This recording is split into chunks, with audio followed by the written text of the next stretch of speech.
Hey, welcome to my second podcast. Um, I've just been listening to my first podcast. I think it's terrible, but I'm going to go on anyway. So, fuck it. Um, what I did with my first podcast was I put it on Facebook and I asked people to come forward and tell me what topics they felt that I should be discussing on my podcast. And the response surprised me a little because I was kind of expecting a more sort of arts, how to do stuff type thing. But what people seemed to be interested in was my adaptation to being an artist in the UK and in Cyprus, as opposed to what it was like in South Africa. And I guess this is a story that I've told so many times. I kind of feel that everybody knows it, so I didn't want to talk about it again. But there'll be a lot of people out there who've never heard my story, so I'm going to go ahead and tell my story. I started painting when I was 41. I had no idea I could paint.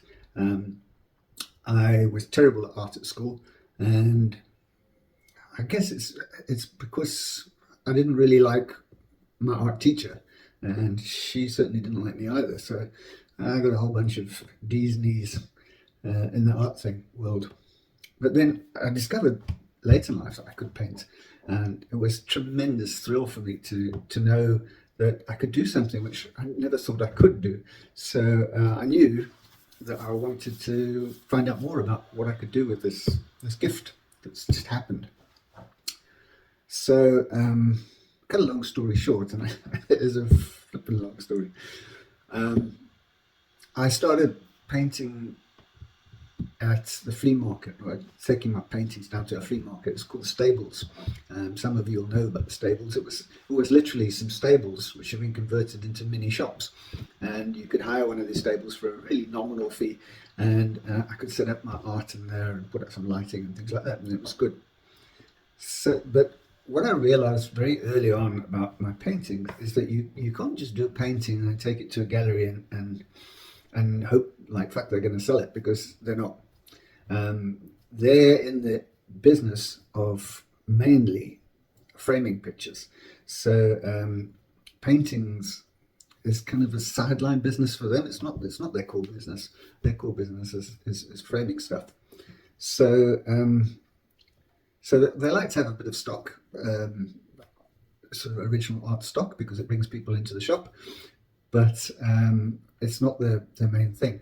So you're not going to sell a whole bunch of paintings by taking it to the galleries. And if you do take it to the galleries, what's normally going to happen is they're going to say, yeah, I like that piece, I don't like that piece, I don't like that piece, I like that piece, and they'll just like cherry pick what you've got. Or they'll just say, listen, you do lovely art, but it's not the type of art that we sell here in Durban North or whichever vicinity it is. So you would ask the question, well, what type of art do you sell? And they're very iffy about it. And they have their favourite artists who they promote because they're pretty well known. So if you're going to sell art in Durban, you need a public persona. And there's no better way than painting live. So if you can bring yourself to go out in public and paint there rather than at home, then what better way of advertising what it is that you do? So that's what I did, and I started painting in public, and it was fucking terrifying. I'll never forget. There was an American couple came to the Stables flea market. Yeah, retrospectively, I wouldn't take this on probably, but it's really difficult to do two portraits on one piece of paper, because you get one right and the other one you can't get it right, and then the proportions between the two faces need to be identical as well, so that they like this head's not bigger than that head, and it's complicated. So anyway, this American couple were there at the Stables, and they asked me to do their portrait, and within minutes, a large crowd had gathered behind me watching me paint these two, and I completely fucked it up. was fucking horrible. Oh dear. Yeah, so anyway, I tried my best, and then eventually I said, so listen, you don't have to pay for this. No, they insisted, and they did buy it. And I know that went in the trash can, and so it's the only place it belonged. Anyway, the reason I'm talking about this is because it relates back to what I said in my first podcast um, about pushing yourself out of your comfort zone. So the first time you paint publicly is terrifying. For me now, I can paint publicly anywhere because I've been painting publicly for so long. And if you do it long enough, it becomes part of your routine rather than something scary at all. You can just paint stuff and draw stuff and sketch people and things. But it isn't always like that. And it's the same with anything else that you do. I remember my first video that I made, I was terrified. And I was all by myself, and I switched the camera on and I wanted to start chatting as I'm chatting now to you. And I just froze. I looked at the camera, and for the longest time I looked at the camera and nothing came out. And I really wish that I'd kept that clip there. Obviously I deleted it because it was useless, but it wasn't useless. I would love to have kept that clip to prove to people that starting out I was petrified. Anyway, back to the storyline. So I started painting publicly, and then I started painting in restaurants and coffee shops and things. I painted at Spigadora restaurant for a good couple of years, and then I moved on to a place called Market Cafe, which was a lovely place. It was a fountain and trees, and it was really upmarket and very beautiful. And I would go down there and take a rail of clothing, and then I'd set up my easel and I'd start painting. Normally I would be painting clothes, t-shirts and stuff like that. And I'd pick up orders from people who watched, and it was great. And that was kind of how my life ran for a good couple of years in South Africa. And I enjoyed that. I enjoyed the interaction with humans. As an artist, you can become very, very insular, and you can spend days on end just in your studio, just working away and not speak to anybody. This normally happens when you get a commission to do. Commissions often take weeks to get out. So that could be weeks that you're in the studio. And the reason you can't do it publicly is because there's just too much stuff to take out there. You've got to take all your oil paints and all your solvents, tips and all your brushes, and invariably there's something that you really need which you've left behind, and all that kind of stuff. So those things I would do at home. But what I'm kind of alluding to is in South Africa there was a lot of interest in what I was doing in terms of painting whatever I was painting, and people would enjoy watching me paint, and it was great. Coming to Wales, first of all, it was the biggest thing I've ever done is have to leave South Africa. I loved South Africa, and I still love it, but it's not the South Africa I once knew.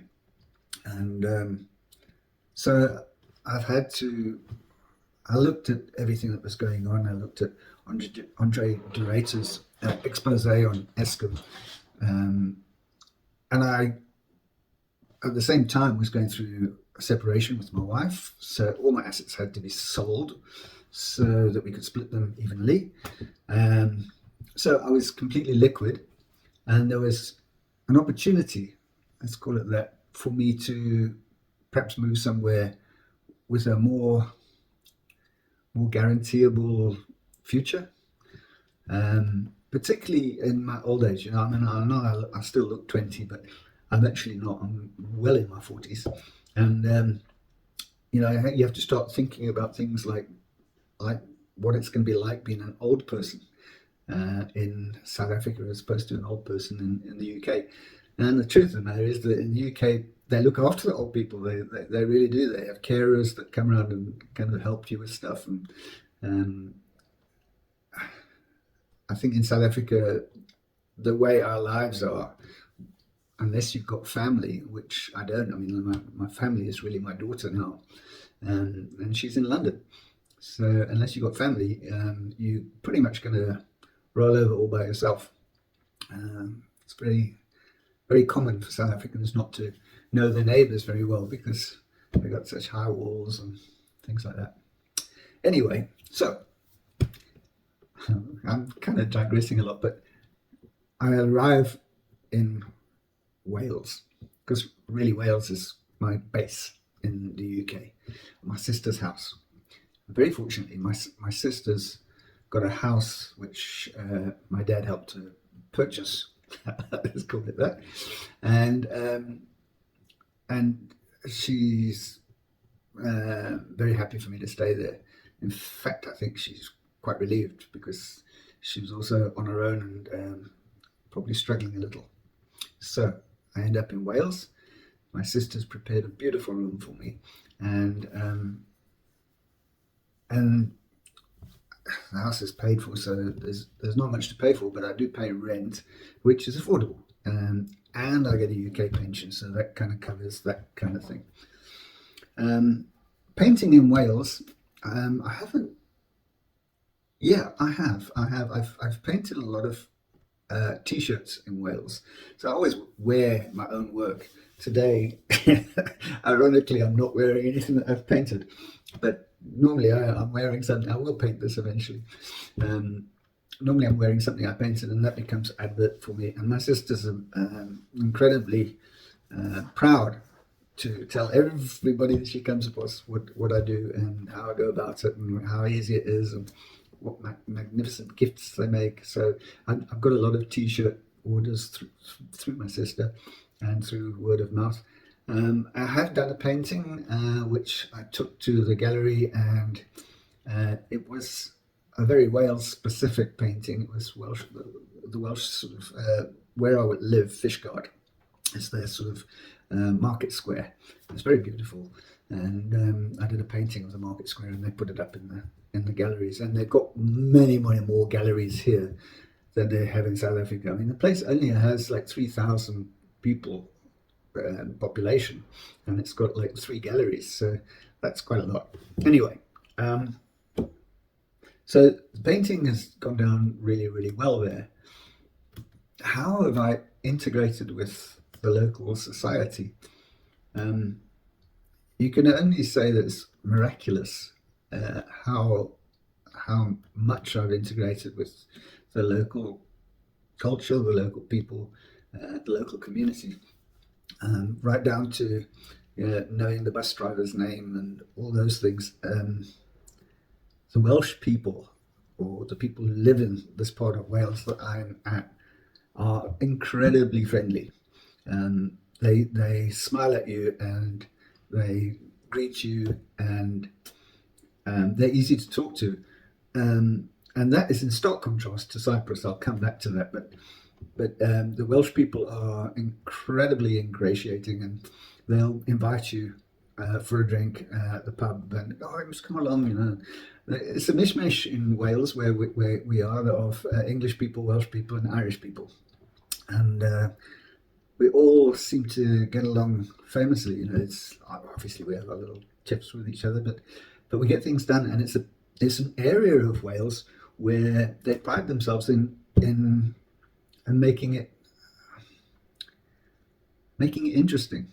They're fanatical about making events happen and trying to boost whatever they have in terms of what could be attractive to a tourist as much as possible, and they're constantly looking for ways to do that. They're a very progressive community, and I've just loved the energy that I've been carried on with my digital marketing exercise. We did the Fishguard Food Festival, which was a tremendous success. They were hoping to get 400 people there. We got 800 people. Fantastic. And this year, 2024, we're going to do it again. It's going to be even bigger. So it's very exciting things happening in what should really be like a sleepy hollow, because it's many old people in Fishguard, but it's not a sleepy hollow. It is old people, people like myself, but it's more about those old people having the time available to focus without financial reward on getting things done, and there's a lot of expertise in the retired community that gets wasted otherwise. Anyway, Fishguard is the place. If you are in that category, it really is a good place to be. So that's art in Wales. Now, for the last 3 months, I've camped myself in Cyprus. Why Cyprus? Because I've got a friend in Cyprus, South African friend, Zano, and Zano kind of helped me get settled here. So I love the story how I arrived at the airport and there was nobody there and I had nowhere to go. But that's a different story altogether. But what I want to touch on in this podcast is how different people are here in Cyprus to Wales and South Africa. So art in South Africa was good in that there was a lot of interest, and I was really well known in South Africa. But there wasn't really a huge amount of market for fine art or for the type of art that I do. And then on the other hand, there's Wales that kind of lapped up what I do, and they're very enthusiastic. And then I come to Cyprus, and Cyprus are totally disinterested. I think they're not just disinterested in art, they're disinterested in foreigners. Maybe it's because they get a lot of tourists here and they come and go, but I don't think so. I think it's a little bit more deeper than that. It's a bit more cultural, and there's a whole history behind Cyprus. They were at war in 1974, which isn't long ago. 50 years ago, they had a very brutal war here, and what I find here in Cyprus is that they don't notice.